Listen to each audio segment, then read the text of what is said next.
दोस्तों, क्या आपने कभी सोचा है कि जिस बिजली से हमारा घर रोशन होता है, पंखे चलते हैं, मोबाइल चार्ज होता है और पूरी दुनिया की मशीनें चलती हैं, वो आखिर बनती कैसे है?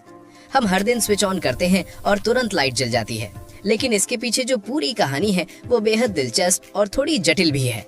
आज के समय में बिजली हमारी जिंदगी का सबसे जरूरी हिस्सा बन चुकी है। अगर सिर्फ एक दिन के लिए बिजली चली जाए तो हमें पता चल जाता है कि हम कितने ज्यादा इस पर निर्भर हैं। अब जरा सोचिए, इतने बड़े बड़े शहर, फैक्ट्रियां, ट्रेनें, अस्पताल, ये सब आखिर बिजली के बिना कैसे चल पाएंगे? और यही वजह है कि बिजली बनाना और उसे हर घर तक पहुंचाना एक बहुत बड़ा और जटिल सिस्टम है।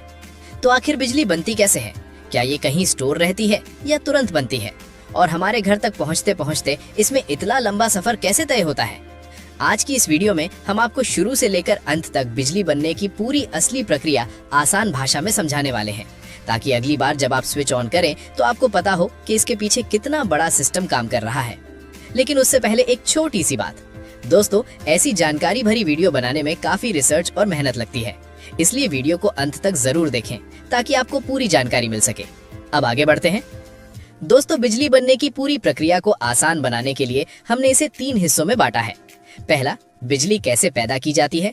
दूसरा, उसे दूर दूर तक कैसे पहुंचाया जाता है। और तीसरा, आखिर हमारे घर तक बिजली कैसे आती है। तो चलिए सबसे पहले समझते हैं कि बिजली पैदा कैसे होती है। दोस्तों, बिजली बनाने का सबसे बेसिक सिद्धांत है ऊर्जा को एक रूप से दूसरे रूप में बदलना। यानी हम सीधे बिजली नहीं बनाते, बल्कि किसी और ऊर्जा को बदलकर बिजली बनाते हैं। अब सवाल है, कौन सी ऊर्जा? तो इसके कई तरीके हैं। सबसे आम तरीका है थर्मल पावर प्लांट, यानी कोयले से बिजली बनाना। चलिए इसे स्टेप बाय स्टेप समझते हैं। सबसे पहले बड़े बड़े कोयले के भंडार से कोयला निकाला जाता है और उसे पावर प्लांट तक पहुंचाया जाता है। फिर इस कोयले को एक बड़े बॉयलर में जलाया जाता है। जब कोयला जलता है तो बहुत ज्यादा गर्मी पैदा होती है।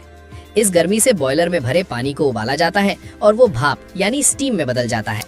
अब ये भाप बहुत ही हाई प्रेशर और हाई टेम्परेचर की होती है। इस भाप को एक मशीन की तरफ भेजा जाता है जिसे टरबाइन कहा जाता है। जैसे ही तेज भाप टरबाइन के ब्लेड से टकराती है, टरबाइन तेजी से घूमने लगता है। अब यहीं पर असली जादू होता है। इस टरबाइन से एक और मशीन जुड़ी होती है जिसे जनरेटर कहा जाता है।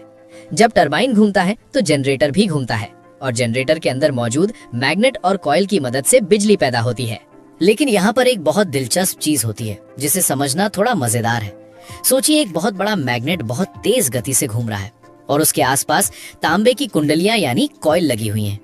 जैसे ही ये मैग्नेट घूमता है, उसके आसपास एक मैग्नेटिक फील्ड बनता है और इसी फील्ड के बदलने से कॉइल के अंदर मौजूद छोटे छोटे इलेक्ट्रॉन्स दौड़ने लगते हैं।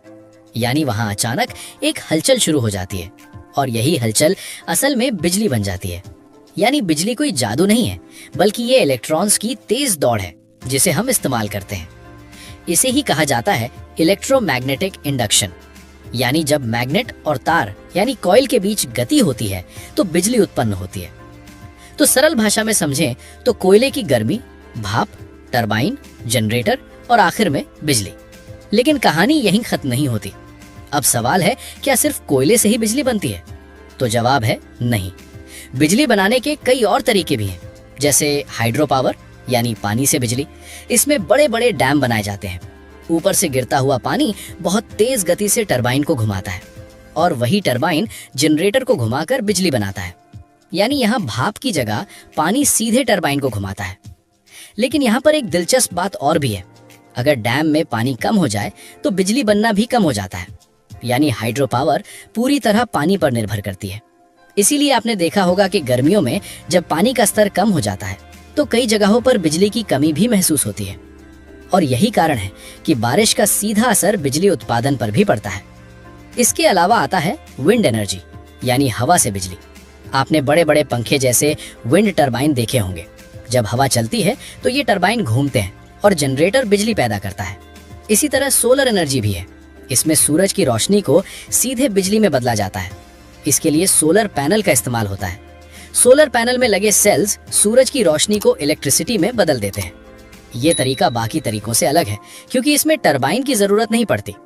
अब तक हमने समझ लिया कि बिजली अलग अलग तरीकों से बनाई जा सकती है, लेकिन असली चुनौती है इसे दूर दूर तक पहुंचाना, क्योंकि पावर प्लांट अक्सर शहरों से दूर होते हैं। अब यहाँ से शुरू होता है दूसरा चरण, ट्रांसमिशन। दोस्तों, जब बिजली पावर प्लांट में बनती है तो उसका वोल्टेज उतना ज्यादा नहीं होता। अगर हम उसे सीधे भेज दें तो रास्ते में बहुत ज्यादा ऊर्जा नष्ट हो जाएगी। इसलिए सबसे पहले बिजली का वोल्टेज बढ़ाया जाता है। इसके लिए इस्तेमाल होता है ट्रांसफार्मर। ये एक खास मशीन होती है जो वोल्टेज को बढ़ा या घटा सकती है। पावर प्लांट में वोल्टेज को बहुत ज्यादा बढ़ा दिया जाता है, कई बार लाखों वोल्ट तक। अब इतनी हाई वोल्टेज वाली बिजली को लंबी दूरी तक तारों के जरिए भेजा जाता है। आपने बड़े बड़े टावर और हाई वोल्टेज लाइनें जरूर देखी होंगी। यही हैं ट्रांसमिशन लाइनें। अब सवाल है, वोल्टेज बढ़ाने की जरूरत क्यों पड़ती है? क्योंकि जब वोल्टेज ज्यादा होता है तो बिजली का नुकसान कम होता है। इसे ऐसे समझिए, अगर कम वोल्टेज पर भेजेंगे तो रास्ते में काफी बिजली गर्मी के रूप में खत्म हो जाएगी। इसलिए हाई वोल्टेज पर ट्रांसमिशन किया जाता है। अब बिजली शहर के पास पहुंचती है।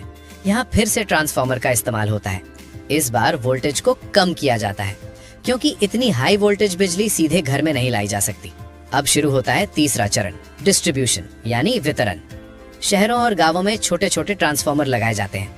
आपने अक्सर सड़कों के किनारे लगे ट्रांसफार्मर देखे होंगे। ये वही मशीनें हैं जो हाई वोल्टेज को कम करके घरों के लायक बनाती हैं। आखिर में बिजली आपके घर तक पहुंचती है, लगभग 220 वोल्ट के रूप में। अब आप स्विच ऑन करते हैं और लाइट जल जाती है। लेकिन दोस्तों, यहाँ एक दिलचस्प बात जानना जरूरी है। बिजली को बड़े स्तर पर स्टोर करना बहुत मुश्किल होता है।